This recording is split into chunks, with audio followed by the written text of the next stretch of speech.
MBITS polytechnic കോളേജിൽ 2026-27 അധ്യയന വർഷത്തെ ഒന്നാം വർഷ വിദ്യാർത്ഥികൾക്കായുള്ള ഇൻഡക്ഷൻ പ്രോഗ്രാം ജെനസിസ് 26 സംഘടിപ്പിച്ചു. Kothamangalam divisional forest officer Sooraj Ben IFS ഉദ്ഘാടനം നിർവഹിച്ചു. വിദ്യാർത്ഥികൾക്കും രക്ഷിതാക്കൾക്കും കോളേജിന്റെ അക്കാഡമിക്, സാങ്കേതിക, സഹപാഠ്യപ്രവർത്തനങ്ങളെ പരിചയപ്പെടുത്തുന്നതിനായിട്ടാണ് ഇൻഡക്ഷൻ പ്രോഗ്രാം സംഘടിപ്പിച്ചത്. ചടങ്ങിൽ മാർത്തോമ ചെറിയ പള്ളി വികാരി ഫാദർ സാജു ജോർജ് അധ്യക്ഷത വഹിച്ചു. Kothamangalam divisional forest officer Sooraj Ben KR ഉദ്ഘാടനം നിർവഹിച്ചു.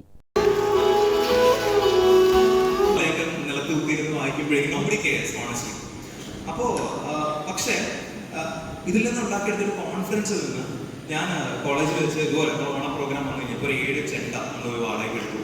എംബിറ്റ് secretary Binoy M. Thomas, chairman Baby Thomas, treasurer KP George, director doctor Shajin Kuriakose, MBITS engineering college principal doctor Thomas George തുടങ്ങിയവർ ആശംസകൾ നേർന്നു. Polytechnic college principal professor Paulson Peter സ്വാഗതവും ബേസിക് സയൻസ് വിഭാഗം മേധാവി വന്ദന CG നന്ദിയും രേഖപ്പെടുത്തി. തുടർന്ന് മെക്കാനിക്കൽ എഞ്ചിനീയറിംഗ് വിഭാഗം മേധാവി പ്രൊഫസർ നിതീഷ് എൽദോ ബേബി എഞ്ചിനീയറിംഗിന്റെ ലോകത്തിലേക്ക് സ്വാഗതം എന്ന വിഷയത്തിൽ ഓറിയന്റേഷൻ ക്ലാസ് നയിച്ചു. News desk KCB news.